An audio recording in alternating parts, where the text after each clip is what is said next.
Voting Day.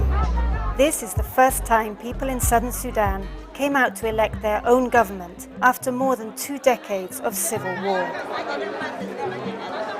Women constitute over 55% of registered voters, and, young or old, they show up in impressive numbers.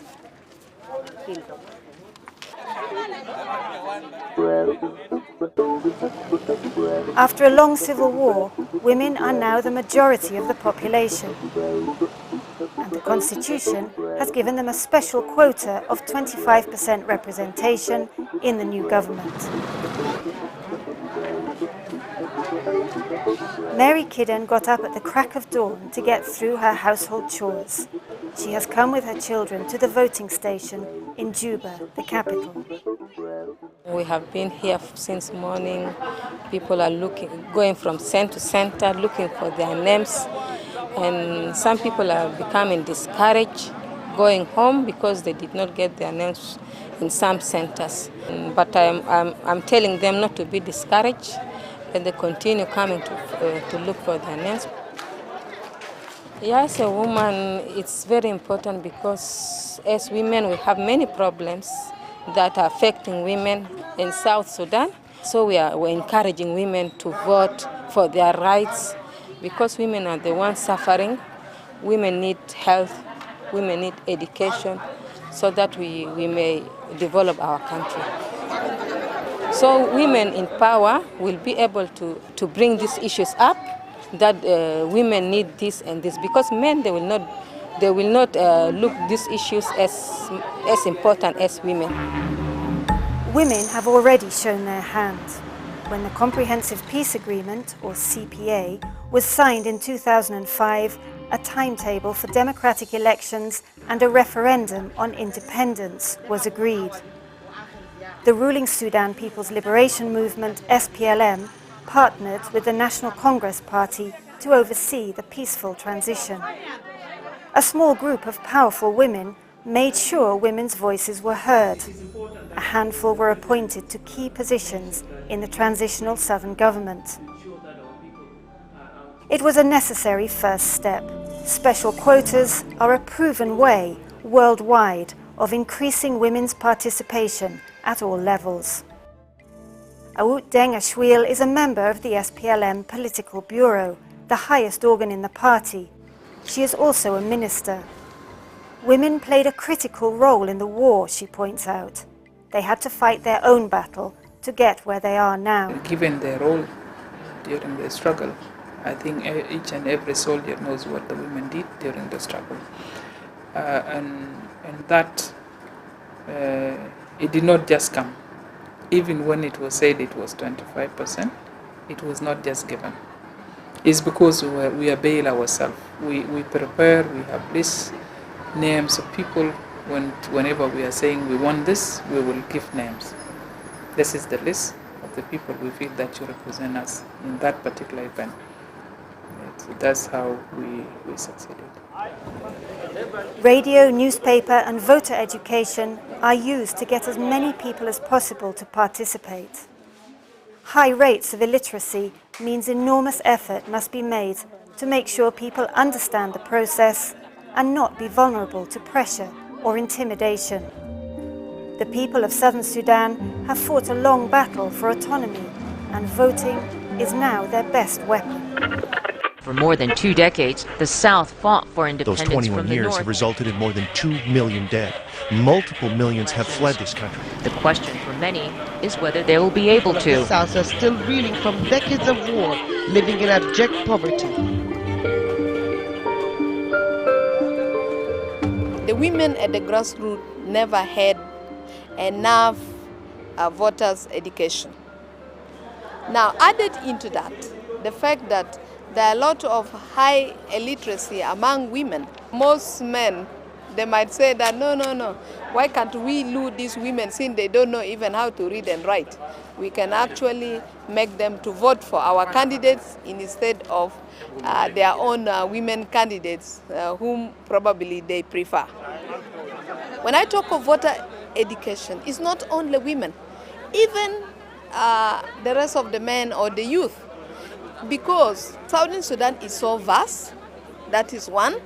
Secondly, the education started late.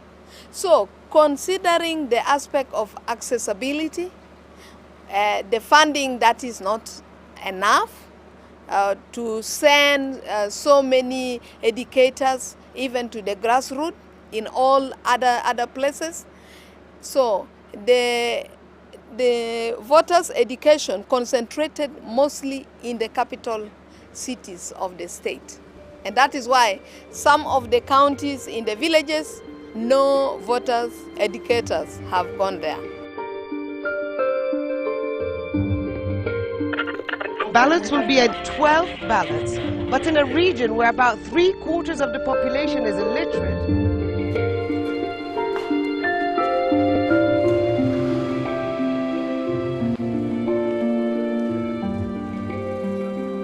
For Southern Sudan as a whole, the literacy rate is estimated at about 15%. That means 85% of the population is struggling to read and write.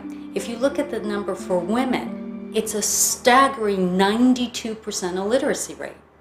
I mean, you can't really talk about modernization and progress when half of your entire population, the people who run the households and look after the children, the women, when 92% of them are illiterate. And yet that's the reality in Southern Sudan. That's what's happened after decades upon decades of marginalization.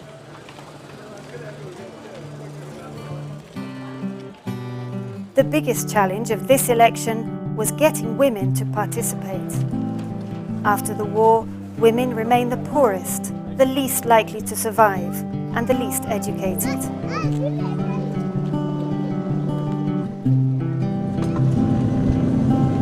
Teaching women to vote meant getting out to every corner of the country. And Southern Sudan is vast, rich in potential, but poor and food insecure. It has struggled to recover from conflict and establish itself independently.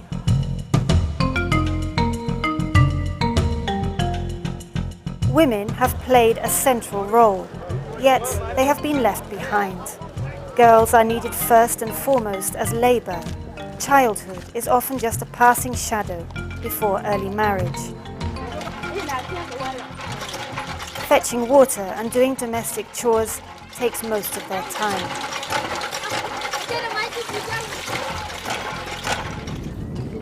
Like their mothers before them, most women still live on the edge of survival in the absence of basic services.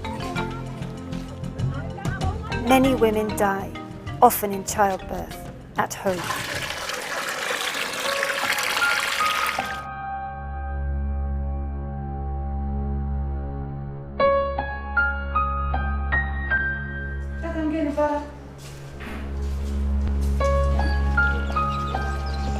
The main causes that we get in this hospital, like maternity labor, the main cause is bleeding.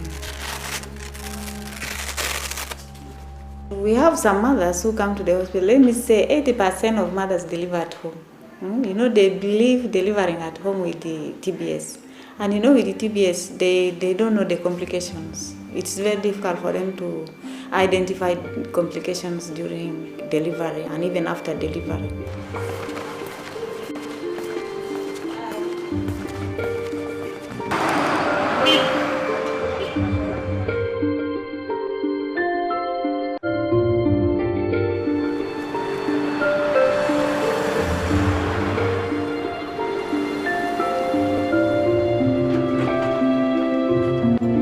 Some women, like Joy Kwaje, believe real change will only come by getting more women in parliament. We talk about early marriages for our girls.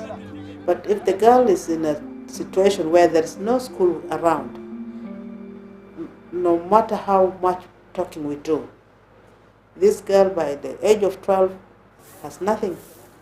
She will have been considered a grown-up already, and the next thing for her is to get married.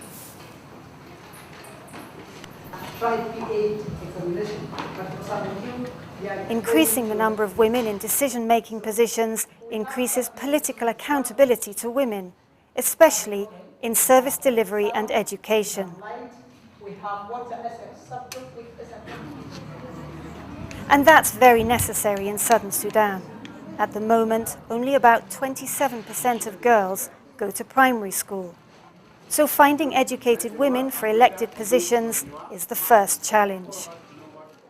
For now, they are a tiny minority, mainly from the diaspora. But voters are eager to give them a chance to deliver. sabab to asan akodora le musakel san kede watala nas bakodora man nagi gale keda jede kede wo Sudan de kwes asan yalte inna de bagara kwes kede kaman na raba yalte inna de kede man ma ro akosarat kede yalte inna de raba kwes.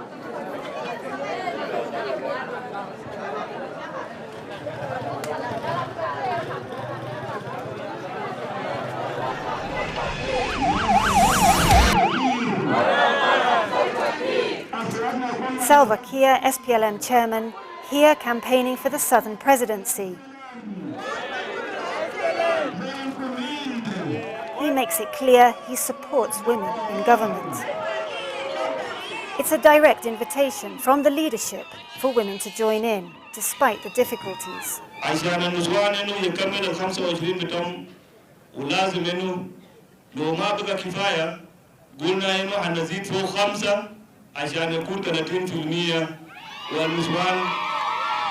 think the president, as a leader of the SPLM, this is a position of the party that they want to also meet the international standard where the UN speak about 30% representations of women, and the AU, the African Union, speak about the same. So Southern Sudan is not an island. Joy Kwache, formerly the chair of the Human Rights Commission in Southern Sudan, decided it was important to get on the campaign trail. When we started the issues on the elections and people were trying to look around for members of parliament or people nominating themselves or communities nominating people, I was actually nominated by my community. When they really expressed why they thought I should represent them in parliament, I considered and I said, well, I think I can do it. So I went for it. The first group that approached me came and told me it's a group of elders. We would like you to represent us in parliament because we feel that in our constituency we have a lot of things that should be raised. They talked about their need for clean drinking water. It's a vast area. Women have to go like 6 miles to collect 1 jerrycan of water. And they said, we would like you to help us. We have no roads to access even the market. And it's a whole range of things.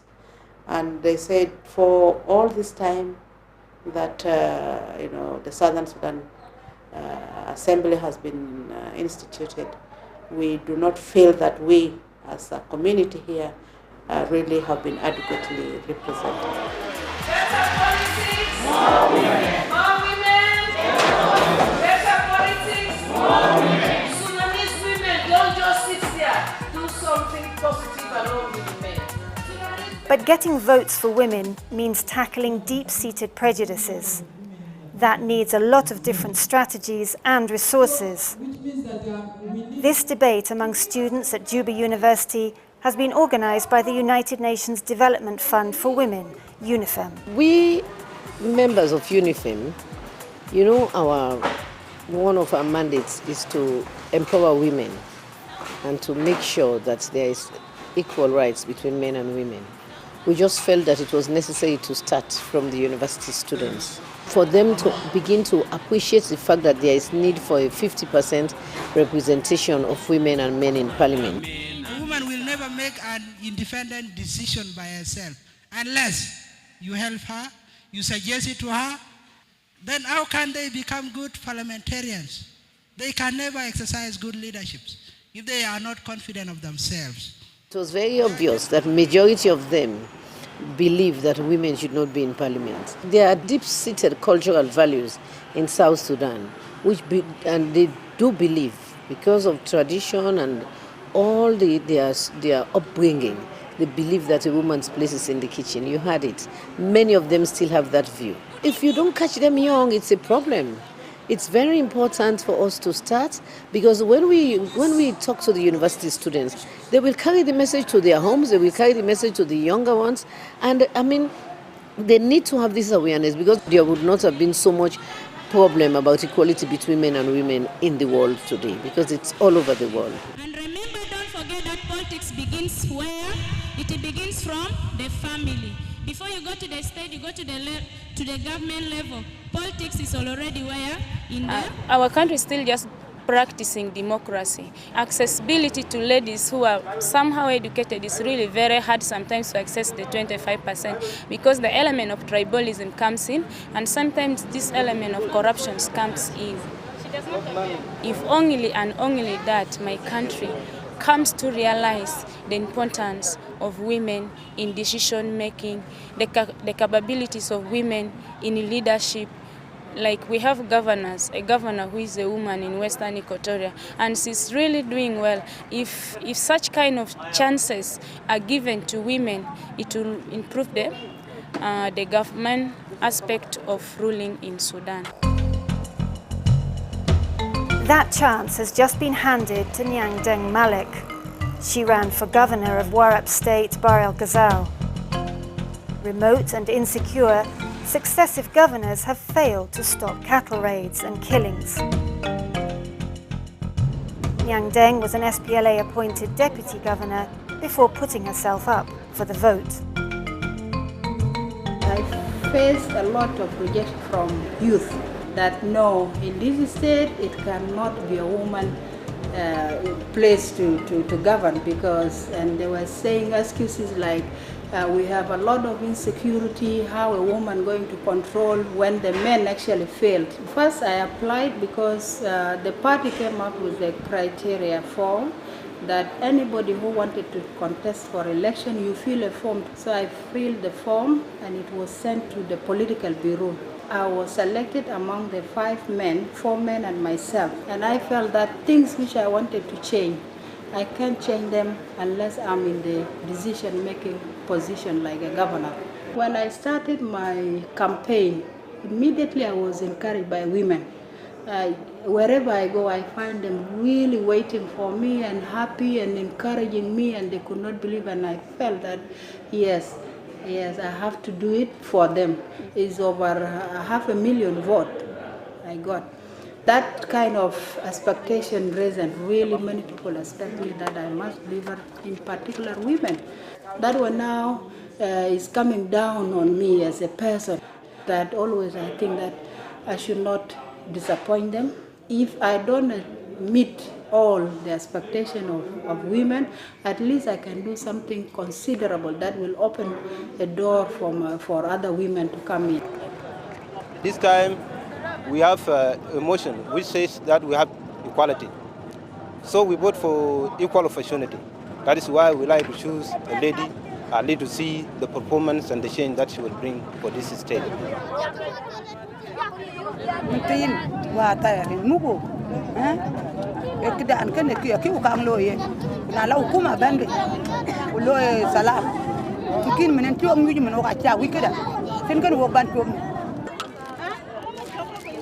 Nyang Deng knows she will be held to the highest of standards. She has an enormous task in front of her, especially regarding women. Civil society activists and women working at the grassroots says more voter education is a priority. Like Medalena Philip Lado, working for Sudanese women HIV/AIDS providers. I think because this is the first time people they are doing registration for the election, and this is the first time some of the women they are going to vote. But I'm sure next time, I think it is good if there is anything like that, we should enlighten them before, let them understand, and we need a lot of education for them to understand why we are doing this, why we are doing that. Because you cannot come for somebody and tell them, you can't register. You come and vote. UNIFEM train us, he choose my organization and train them how to go out to enlighten the women about the registration. And really it helped us a lot. We went out for 2 weeks and tried to telling the women what is the meaning of registration for the election. And it helped us a lot, and the women come turn out in a big number. We tell them, we are not the one register them, but we are telling them, go out and register. That's why they came out. Yeah, and they know they are going to vote. And particularly also we talk about the suffering of the women during the war. But now this is the time for us to vote. The effects of war have not gone away from us. There's still trauma among the women. They still see that this war has brought a lot of suffering to them. First of all, you get most of the families now are headed by female because they lost their husband during the war and they are left to raise these children for tomorrow. So it's one of the biggest challenges that we face in the South, that we have so many widows who are taking care of the families, to be a father and to be a mother. At the same time, to be a breadwinner for that family and giving hope to that family.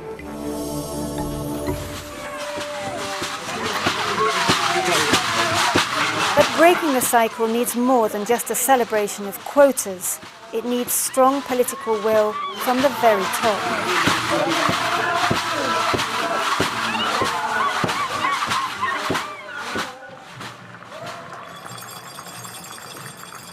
Newly elected Southern President Salva Kiir. I, Salva Kiir Mayardit, swear by Almighty God, do hereby swear by Almighty God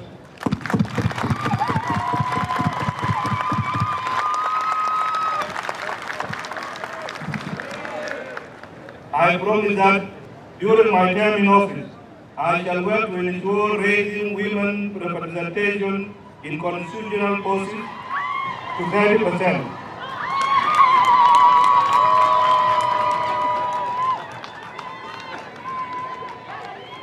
A 30% quota raises the stakes for women. More women in power means more will rise, but also will fall. Women politicians in any country are vulnerable to the same weaknesses as men, like corruption and tribalism. But they are also more likely to face different kinds of threats, like harassment and physical intimidation. Gemma Nunu, formerly the Western Equatoria State Governor, the first woman governor, is now Minister of Housing and Physical Planning and chairperson for SPLM Western Equatoria State. Women should not get scared of intimidation and harassment in the political arena. That's part of the game from the male chauvinists to relegate the women.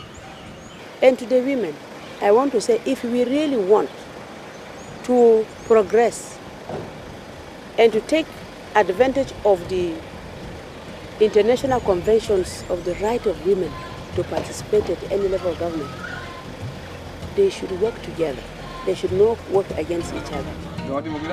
But whatever cards the politicians now play at the top, the toughest game is still on the ground. Everyday attitudes need to be challenged, especially the ones that make women second-class citizens.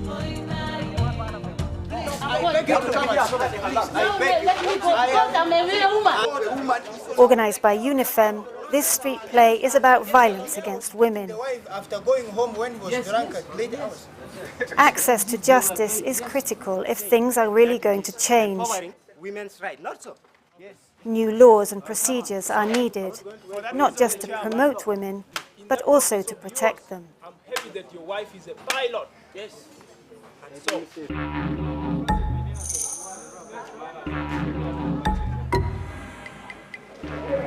Having cast their vote, the women of Southern Sudan must stay on the front line now to monitor the promise of change. Visionary policies need to work for the women who voted, not just for the women who were elected. فكرة عندنا كان نسوان ناجا وكده منعمل حاجة لنا الكويس عشان ناس فكرة كتير نسوي ناس كل جاين في البيوت تابانين مع الظروف بيجرى تابعين في سيكا عمل شنو في سيكا كله تابانين ما قدر لقوا شغل وأنا كاتب طلب كم مرة سنة ما قدر لقوا شغل. We need to embark on educating women to ensure that women, even if they are illiterate, if they are given the right education, they will definitely be able to vote for referendum just at the door. And this is one of the most important voting exercises that we need to look into it, that it has to be done well. And that is why I said we will learn from this exercise so that to prepare us better.